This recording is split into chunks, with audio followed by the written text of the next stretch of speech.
Marwar bulletin देखने वाले सभी दर्शकों को चंद्रमोहन कल्ला का नमस्कार, राम राम ने खम्मा गनीसा। राजस्थान में इस बार विधानसभा चुनाव रोचक स्थिति में है। समाचार शुरू करने से पहले मैं सभी हमारे दर्शकों को एक बार फिर बधाई दे दूं कि भारत ने इंग्लैंड को हरा दिया है विश्व कप क्रिकेट में और अपना छठा मैच जीत लिया है। इसके लिए आप सभी को मारवाड़ बुलेटिन की ओर से बधाई। अब बात करते हैं राजस्थान में चल रहे चुनावों को लेकर के। हम आपको ये बता दें कि मारवाड़ में तीसरे मोर्चे की एंट्री हो चुकी है। सबसे बड़ा खतरा जाटलैंड में खड़े हुए कांग्रेस के नेताओं के लिए है, क्योंकि तीसरा मोर्चा यानी हनुमान बेनीवाल अपने प्रत्याशी लेकर के आगे बढ़ चुके हैं। सबसे पहले तो उन्होंने बायतू में पंजाब के प्रभारी और राजस्थान के पूर्व मंत्री हरीश चौधरी के सामने अपना एक प्रत्याशी उम्मीदाराम को खड़ा किया है। ये वही उम्मीदाराम है गत चुनाव में हरीश चौधरी के बाद में दूसरे नंबर पर वोट लाने वाले नेता थे। यही नहीं, हनुमान बेनीवाल ने राजस्थान आज़ाद समाज पार्टी का भी एक गठन कर दिया है, जो कि पूरी तरह से दलितों का संगठन होगा और बायतू में दलित समाज के खासे वोट हैं, तो वहाँ पर आज़ाद समाज पार्टी का एक प्रत्याशी भी खड़ा होने जा रहा है। बात करें ओसिया की, तो यहाँ पर भी शीघ्र ही रालोपा का एक प्रत्याशी खड़ा होने वाला है। और ओसिया की अगर बात करें तो अशोक गहलोत मुख्यमंत्री के सामने 2 बार चुनाव लड़ चुके शंभू सिंह खेतासर ने एक वीडियो के ज़रिए मीडिया से बातचीत करते हुए कहा है कि उन्होंने दिल्ली से लेकर राजस्थान तक सभी नेताओं से बातचीत कर ली है कि मैंने ओसिया से चुनाव लड़ने का मानस बना लिया है। यानी ओसिया से अगर भारतीय जनता पार्टी किसी अन्य को उम्मीदवार बनाती है तो शंभू सिंह खेतासर बागी बन कर के खड़े होंगे। उनका कहना है कि ओसिया मेरा अपना क्षेत्र है और वहाँ पे मैं रह कर के मेरी जनता की सेवा करना चाहता हूँ। अब हम बात करें कांग्रेस की स्क्रूनिंग कमेटी की, जो बैठक अभी भी 4 घंटे से चल रही है और 105 नाम उसमें आज फाइनल करने हैं और ऐसा बताया जा रहा है कि 80 नाम पर आज मोहर लगेगी, लेकिन सीईसी की बैठक कल होगी, उसके बाद प्रत्याशियों की घोषणा होगी। सबसे अहम प्रश्न जो आज सभी के सामने आ रहा है कि शांति धारीवाल, महेश जोशी और धर्मेंद्र राठौड़, जो कि अशोक गहलोत के बहुत ही नज़दीकी है, और जब हाई कमान ने अजय माकन को जयपुर भेजा था तो विधायकों की बैठक नहीं करवाने वालों में नेतृत्व करने वाले ये तीनों नेता थे और अजय माकन को खाली हाथ लौटना पड़ा था। उसके बाद में मुख्यमंत्री अशोक गहलोत तक ने सोनिया गांधी से इसके लिए माफ़ी भी मांगी थी। ऐसा बताया जा रहा है कि उस समय ये तय था कि अशोक गहलोत की कुर्सी खतरे में है और सचिन पायलट को 1 लाइन के प्रस्ताव के साथ में मुख्यमंत्री बनाया जाने वाला था, लेकिन इन विधायकों ने विद्रोह कर दिया था। ये तीनों ही नेता इस बार हाईकमान की नज़रों में है। शांति धारीवाल का नाम जैसे ही गत स्क्रूनिंग कमेटी की बैठक में गया तो सोनिया गांधी ने सबसे पहले इस पर ऑब्जेक्शन लगा दिया था और महेश जोशी और धर्मेंद्र राठौड़ भी शायद अब इस दौर से बाहर हैं।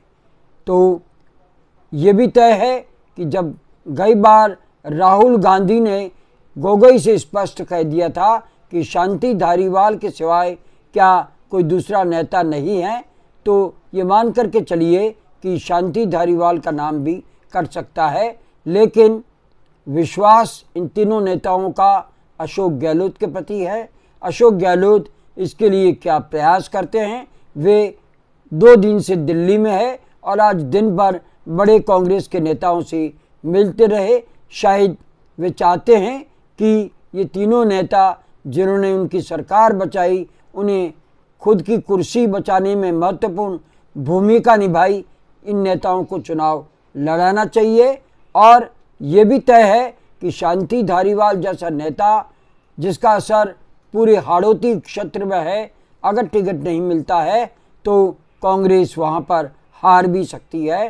तो महेश जोशी भी जयपुर में अच्छी पकड़ रखते हैं और धर्मेंद्र राठौड़ की अजमेर में अच्छी पकड़ है।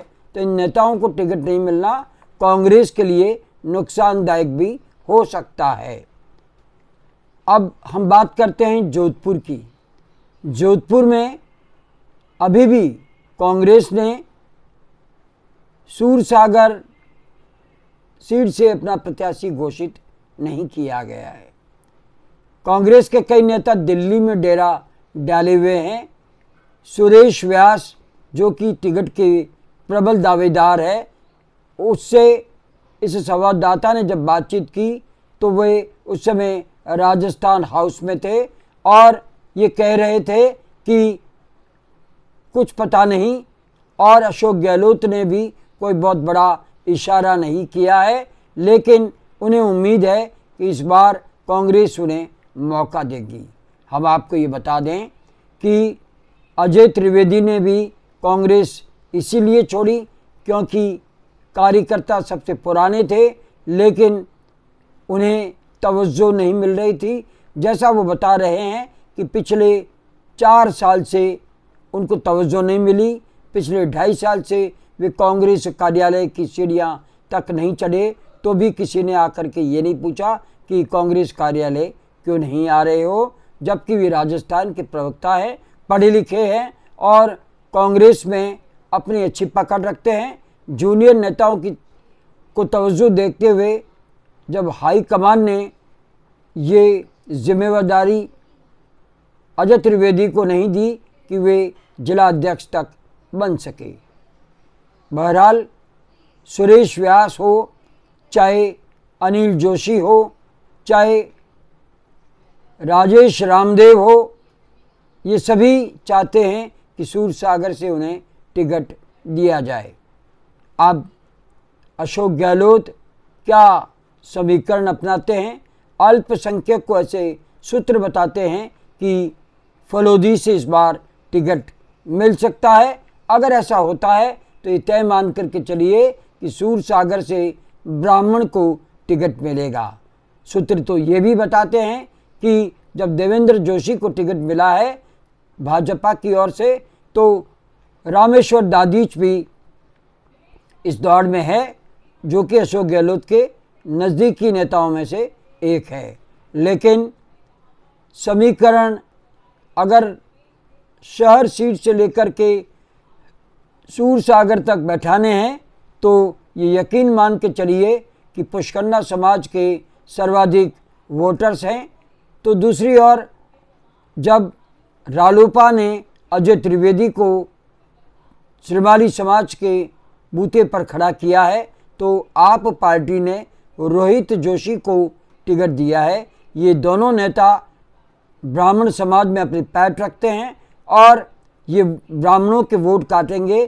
तो मान करके चलिए कि जो सूर्यकांता व्यास को वोट दिया करते थे और जब सूर्यकांता व्यास चुनाव नहीं लड़ रही है तो उसके पीछे एक बड़ा काफिला है पुष्करना समाज का और श्रीमाली समाज का। ये दोनों नेता इन सूर्यकांता के वोटर्स को खींच ले जाएंगे, वरना सूरसागर में किसी ब्राह्मण को कांग्रेस टिकट देती है तो ये समीकरण फिट बैठेंगे और सूरसागर की सीट भी निकल जाएगी और शहर की सीट पर भी कांग्रेस जीत सकती है। बहरहाल आज बस इतना ही। अगला समाचार बुलेटिन लेकर फिर हाजिर होंगे, और इजाज़त लेने से पहले हम जानना चाहते हैं कि आपको ये चैनल कैसा लगा। अगर आपको ये चैनल अच्छा लगता है तो इसे सब्सक्राइब करें, लाइक करें, शेयर करें और चैनल को बढ़ावा दें। अब हमें आज्ञा दीजिए। नमस्कार, जय हिंद, शुभ रात्रि।